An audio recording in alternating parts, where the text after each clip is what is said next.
बांध रे साला सब देर काय करते रे आई ले कपर छिलवा घप साले गोड़ों पर लागी तू ये चुपा हुआ उठा के गणों में ईटा से ठोक देती ए तो चिपो लगे गोर काय धैले बारे रे हटाओ ता से ना तो हम तो फोड़िए दे हाय देख अरे बाप रे बाप रुक साला हम तो ऐसे मरबो के माथा तो फाड़ जतो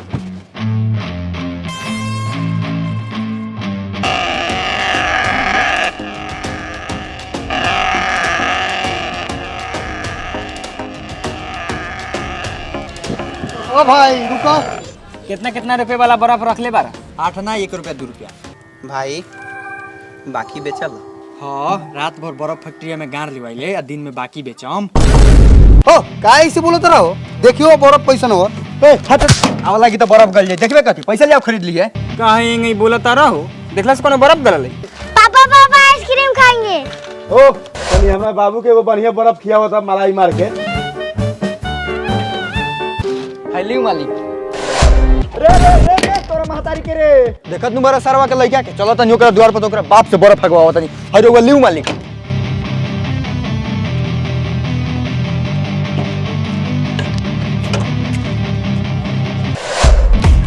ओ बहादुर बैठा बाहर निकला आ साथ में अपन दोगला लइका के बाहर निकाला आज बर्फ ना तो हम ही है ए कुत्ता लगा क्या चलाता है रे तोरा मुंह में कौन बतला हुआ मुंह में तो हम तम तोरा सांड लेका बेटा के बर्फ छीन के भागल बा सरवा पैसा दे भला आदमी खानी न तो ठीक ना होई कारे साला बर्फ छीन के भगल आइयो हां खाए के मन गइल खा त छीन के भगनी आइया 1 रुपया दे दहू छोड़ साला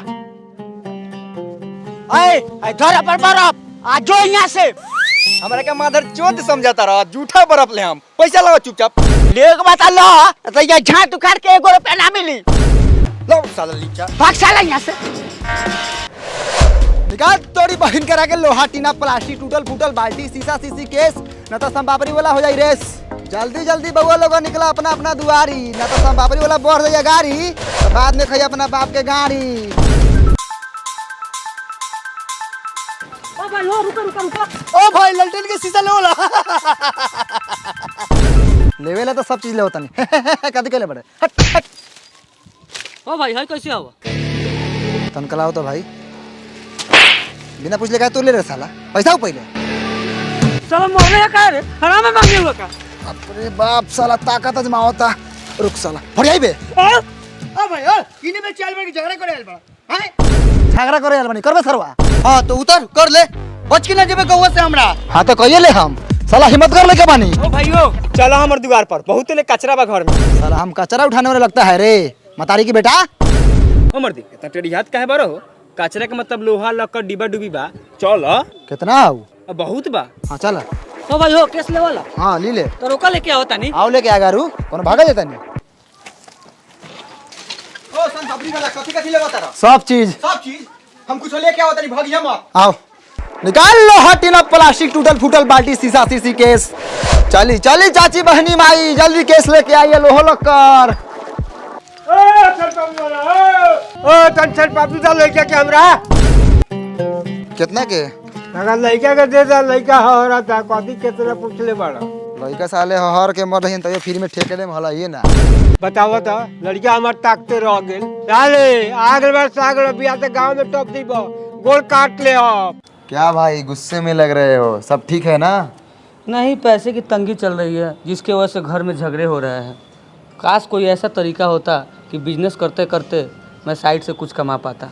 यार ये तो सिंपल है तू ओक्टा एफएक्स ट्रेडिंग ऐप से कमा ना इस modern and fast charging world में ये तेरा second source of income generate करने में हेल्प करेगा। ये क्या है और मैं कैसे कर सकता हूँ? ओक्टा एफएक्स सीएफडी ब्रोकर बन गया है मतलब इसका एक्सेस बस फॉरेक्स मार्केट तक नहीं बल्कि डिफरेंट इंडिसेस मेटल्स ऑयल गोल्ड तक भी है।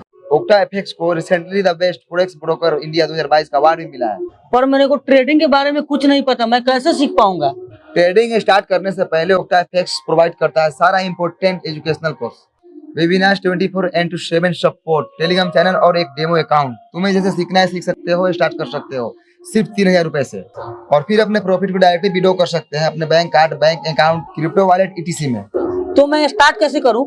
Download octa FX new app, description में दिए गए लिंक को फॉलो करके अर्न करो एक्स्ट्रा इनकम। यूज करें मेरा प्रोमो कोड मिराज, उससे आपको मिलेगा 5000 USD अपने डेमो अकाउंट में। ए भाई ये जल्दी घर में से लौड़ा लौकर निकाल यार, तोरा गांव में फ्री में खाला मुंह और लेबा लोग। ओ रुका, कैसे किलो लेबा तारा? 12 रुपए। रहे दाना बिकाई। ए भाई ये 13 रुपए देबा। ना ना ना ना ना 14। 15 रुपए लेबा। ले आओ साला, ले आओ, 1 रुपया घटिया लगी।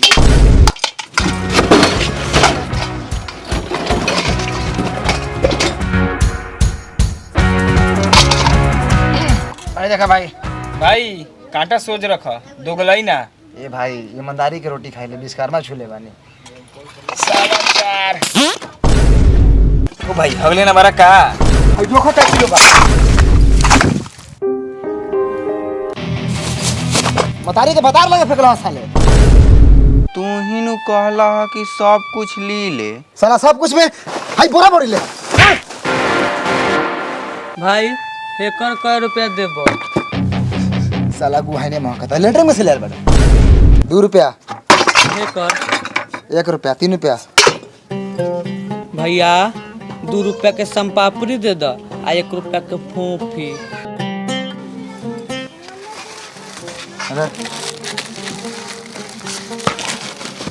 अरे इसनु ले उतर ले। खोजनी है ना मिलक, जाए तनी फिर से खोजे। अंदर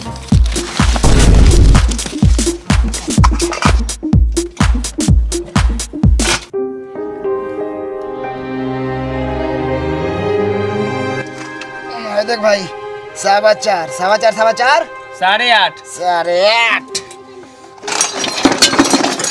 कर पे देबो। कहाँ से ले ले रे? दीपा जानल पहचान लगा था। घर से लेनी है और कहाँ से लेनी है? चोर पूछा तरह का कि तोरा बोरा में से निकाल लेनी है। भाई का संपापड़ी होता हूँ। लाओ तई के लाओ। लाओ भाई 127 रुपया। अदर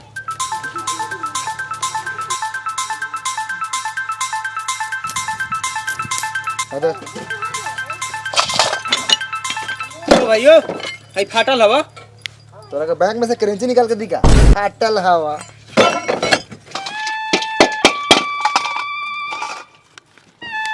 ओ भाई भगिया मत, हम और कुछ लेके आइले। चल चल चल चल चल। निकाल लो हटीना, प्लास्टिक टूटा फूटा बाल्टी सीसी बोतल। अरे आओ लड़का से छूट के संपापड़ी खोल लूट के। चाची कौन बड़े? अरे संपापड़ी कबारी वाला। हम कथी करियो सब पबड़ी वाला बने तो बोल कथी हो? लोहा लक्कर सीसी बोतल बिकाई। बागन में पदुआ के बेटा तो चुलिए में जोड़ के जान रखो थे। निकाल लो हटीना, प्लास्टिक टूटल फूटल बाल्टी सीसी बोतल।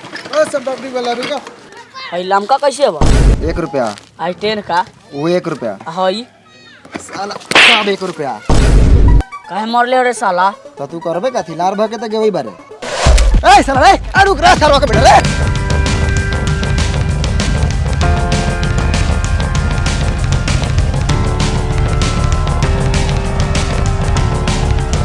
साला पूरा फोफी के सतुआ क देल।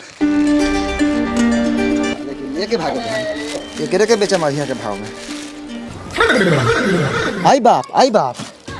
ये तो साला करिया का पूरा संपापी लूट के भाग गए। महतारी के निकाल लो हटीना, प्लास्टिक टूटल फूटल बाल्टी। एक कबाड़ी वाले, फोफी वाले, संपापड़ी वाले, तोरी बहिन करा के लइका सारा चला के बुझे त निकाला खारा बारा। खाली साइकिलवा के भीरी आ जाओ, ओकरा बाद मारम फाटा से माथा पर आ फाड़िए दे। ए संपापड़ी वाला है, एने आओ। जी भाई जी बोलल जाओ। लड़का सब पे काय खिसियाल बारो? लड़का से कुछ कहला खसे का? कइला खा हे मर दे। ई साला गांव में बड़ी दोगला दोगला लइका बा। एगो साला फोफी नोच के भागल है, एगो संपापड़ी लूट के भागल है। संपापड़ी लूट के भागल? कौन लड़का रखो? लड़का के चेहरा याद बा?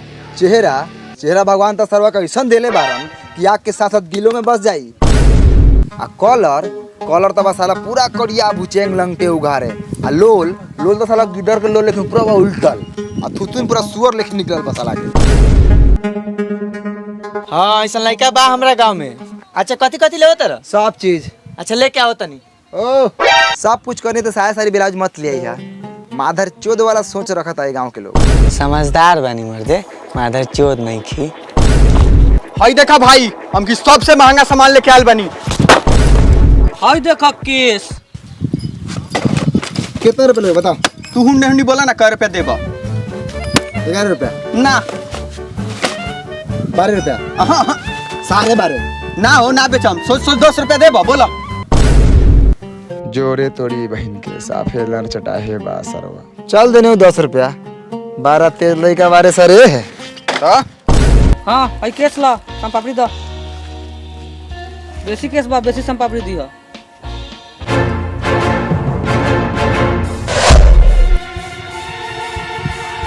का रे साला ये ऐठल टेर मेरे केस कहाँ से ले ले रे? ऊपर से पाकलो बा। कहाँ से ले नहीं है साल भर से पखाना के मौका में जामर रखा हो कहीं से ले नहीं है का रे साला हम संगे संगे केस किनो लागे। अरे रे साला रे, तू पहले पैसा दे, हमर मुंह पर झाट काहे फेंक ले आ? अधर अधर चल 10 उधर कोनो जाम कर ले होगा रे। ओ हमार सम पापड़ी दो साले का भाई का बेलो खाली झगड़े करत रहत रह। है मर्द है हई सरो हमसे झाट लेके बेची आइल बा। हां तो एक निकाज के धंधा बका कितना झट संपापड़ी वाला से खपा दे। हमें पाकलो रहलो का। हां मर्द आधे हाथ पाकल रखा। ओ मर दे तोरा कहूं घरे रख के हो कहीं चला दी हो साले पैसा है कि गाड़ी के बीच में घुसा के चला दे हम आए। हाँ तो ना चलेबो तो हमर झाट वापस करो हम दूसरा से चला ले हम हाँ तो धर सरवा तू अपन झाट अब भाग जल्दी यहाँ से ना तो हमारा हम घींच के लात। ओ भाई ओ झमेला छोड़ा बतावा है कर पे देबो 75 किस्म के रख ले बरा 3 रुपया मिलता हुआ। ला 3 रुपया ला ले जो कचरा हटा। ओ भाई एकर फोपी देबो। करे साला ऑयले खाली हाथ है एक बैग हाथ में डिब्बा कहाँ से आवे रे? कहाँ से लेनी है? घर से लेनी है चुतर में कस के। चुत्तर में खोस के ले आवे तन का तो गोलाई कम कर। ज्यादा मत बतिया फोपी आओ फोपी। चलो इधर निकल। एगो देबो। हाँ तक 50 दियो का रे चल निकल। ओ भाई मरिया म सिकरी लियल बानी चानी के।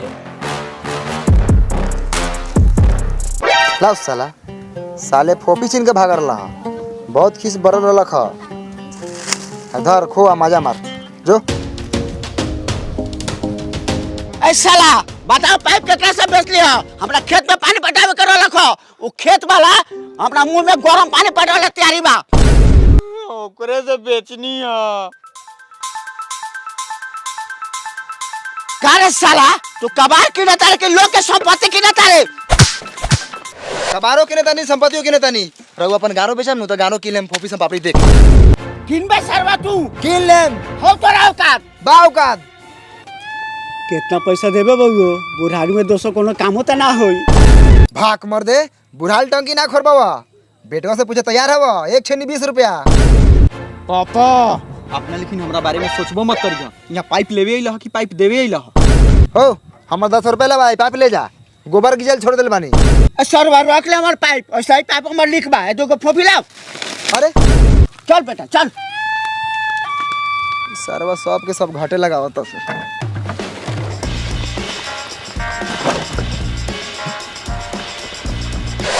निकाल तोड़ी महतारी के लोहा टीना प्लास्टिक टूटल फूटल बाल्टी सीसी बोतल। ओ संपापड़ी बोलो। जी मलकिनी आई लियो आहे का संपापड़ी दियो। जी देवल जाओ। ई संपापड़ी वाला तनका बेसी दे हमनी के साथ साथ दुगो लइको बा। हाँ बेसी कहाँ से दे दे हम जवना हिसाब से सामान दे हम वही हिसाब से नहीं पापड़ी दे हम।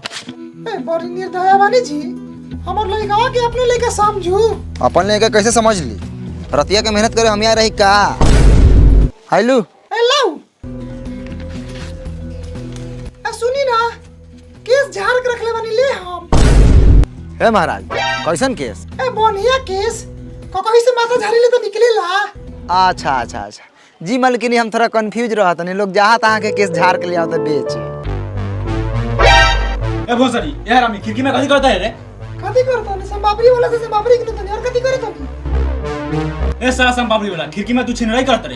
हे कथी बतिया तनी अगर छिनराई करे के रहित नु तो झाड़ दूर के क्रीम पाउडर लगा के हम ये रुकनी है कि अपने रुका के कल ने संपापड़ी देवेला। रे साला तू लोहा लगा पीछे से लेके कि आगे से? हम पिछारू से ना ली ले अगारू से ली ले आई द्वार पे आई। आओ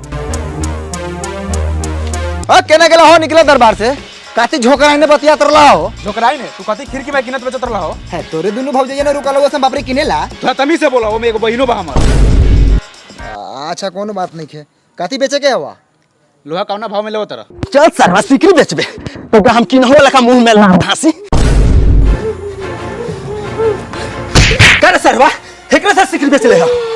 ये सारा सिकरी लेके एगो फोपी देला का कहो चानी के सिकरी लेके तुम्हें लड़का के फोंकी दिला हो दिलवा तो ले ली हा कोनो फ्री में फोफी ले लेवा हा ना ना ना एमे तोहर कोनो गलती नहीं के ई सरवा त एगो लड़का बा आ तू साले फोफी चानी के सिकरी फोफी चानी के सिकरी फोफी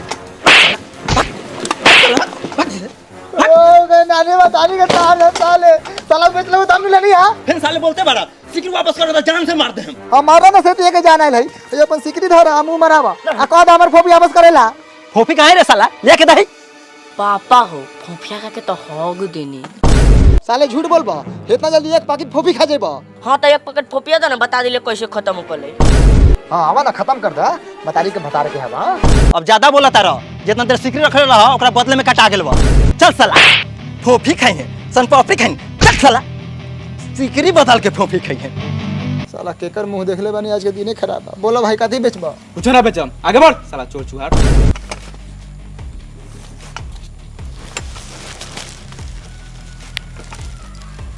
नमस्कार, आप देख रहे हैं 24 टीवी जंक्शन। मैं हूं आपके साथ कैफी। इस वक्त की सबसे बड़ी खबर उत्तर बिहार से आ रही है, जहां पे बच्चा चोरों की दहशत से ग्रामीण क्षेत्रों में सनसनीखेज है। आपको बताते चले कि कई जगहों पे ऐसा देखा गया है कि बच्चे को स्कूल भेजने से ग्रामीण डर रहे हैं, क्योंकि बच्चा चोरी कर किडनी निकाल लिया जाता है। कुछ चोरों की पहचान हुआ है जिस निम्न प्रकार है। आपको बताते चले कि चोर जो है इस प्रकार के भेष में आ रहे हैं, जैसे कि संपापड़ी वाले, कबाड़ वाले, बर्फ वाले, पापा हो वाले बिहार से हथियार निकाल के रखे कोई सरवा से बर्फ फेरी वाला घूमता निकाल लिया जा रहा है। तो आपको बता दें कि ऐसे लोगों से आपको रहना है सतर्क और जो है लगातार हमारे अपडेट्स को देखते रहना है, ताकि हम आपको एक एक खबर आप तक पहुंचाते रहे। बन रहिए हमारे साथ और देखते रहिए 24 टीवी जंक्शन। देखा भाई लोगन, खाली कहूँ दर्जन लड़का पैदा कैला से ना होई, लड़का के देखभाल भी करे को होई। ठीके कहा तारा करलूट भाई, गांव में बहुत लड़का चोर घूमता, कतना गांव टोला से लड़का उठ गए।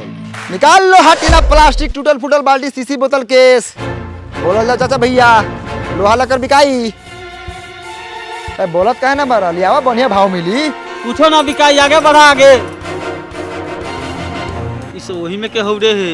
ठीक कहा तारा करलूट भाई, ये सब साला के एगो ग्रुप बा, भेष बदल के आवता, कभी शाम पापड़ी तो कभी बर्फ तो कभी कपड़ा। हाँ, अब तो भिखारियों का बिक देवल ठीक नहीं के। निकाल लो हटीना प्लास्टिक, टूटल फूटल बाल्टी, सीसी बोतल, केस। ये कुछ नहीं के विषय वाला आगे बढ़ा आगे। बिहान से ही टोलवा में टपिया मत, ना तो सोटाहारी सोट कर रख ले बनी सोटाहारी। कहेंगे सर ऐसा बोला तारे ये लोग डर से रोजी रोटी थोड़ी बंद कर दे हम। निकाल तोरा नानी के लो हटीना प्लास्टिक, टूटल फूटल बाल्टी, सीसी बोतल, केस। आगे बढ़ा आगे, इन्हें कोनो चारा ना चली, सारा लोग होशियार हो गइल बा। का बबुआ संपापड़ी फोपी लेबा? है साला लइका पर टकता, साले लइका पर टकला नु तो आंखें में छेड़ दे हम।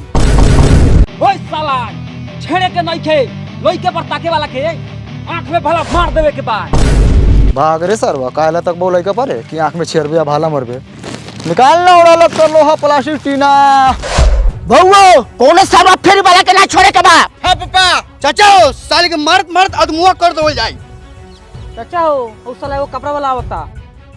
ए कपड़ा वाला रोक रोक, कपड़ा ना बेचबे। चाय दे बउआ, चाय दे, भाग दे सरवा। चाचा हो वो खसी बकरी किने वाला होता।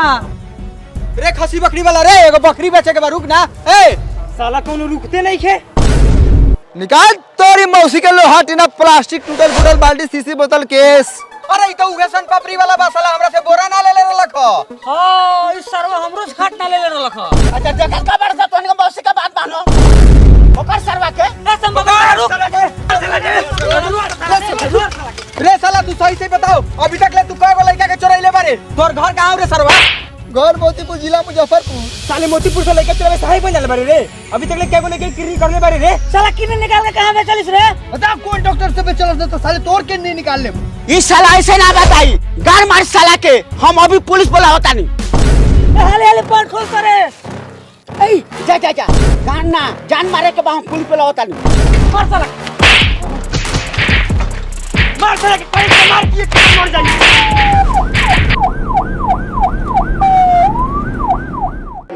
नमस्कार, एक बार फिर से स्वागत है आप सभी का 24 टीवी जंक्शन पे। मैं हूं आपके साथ कैफी। तो आपको बता दें कि बच्चा चोरी के आरोप में बेगुनाह लगातार पिटाते जा रहे हैं। आपको ऐसा ही एक मामला दिखाएंगे। सबसे अधिक ऐसा मामला ग्रामीण क्षेत्रों में देखा जा रहा है। एक शख्स है जिसे हम अभी जेल से बेल करवा कर लाए हैं। इन्हीं से इनकी जुबानी सुनते हैं कि आखिरकार इनको ग्रामीणों द्वारा कितना पिटाई लगा था, क्योंकि ये देखने में तो बहुत शरीफ लगते हैं, सोमपापड़ी बेचते हैं, लेकिन बेगुनाह है। इन्हें ग्रामीण कितना पीटा, सीधा आप हमारे दर्शक को बताइए क्या कुछ पिटाई में लगा है आपको। भैया जी ओकनी के महातारी के ओकनी के नानी के ये न्यूज चैनल है, आप अपनी बातों को अच्छे ढंग से दर्शक तक रख सकते हैं, सरकार तक रख सकते हैं, क्योंकि ये न्यूज चैनल है। न्यूज चैनल तो हम कथी करो बड़ी मार मारा है सरवा, हम नहीं डरता है किसी से। साला मोतीपुर में भिड़ा जाएगा, कुटी कुटी काट देंगे साला को। देखिए कितना बदतमीज आदमी है। हम जानते हैं कि ये बेगुनाह है। ए कैमरामैन, इसे फिर से जेल में डालो और बंद करो camera. Download octa FX new app, description में दिए गए लिंक को फॉलो करके अर्न करो एक्स्ट्रा इनकम। यूज करें मेरा प्रोमो कोड विराज, उससे आपको मिलेगा 5000 USD अपने डेमो अकाउंट में।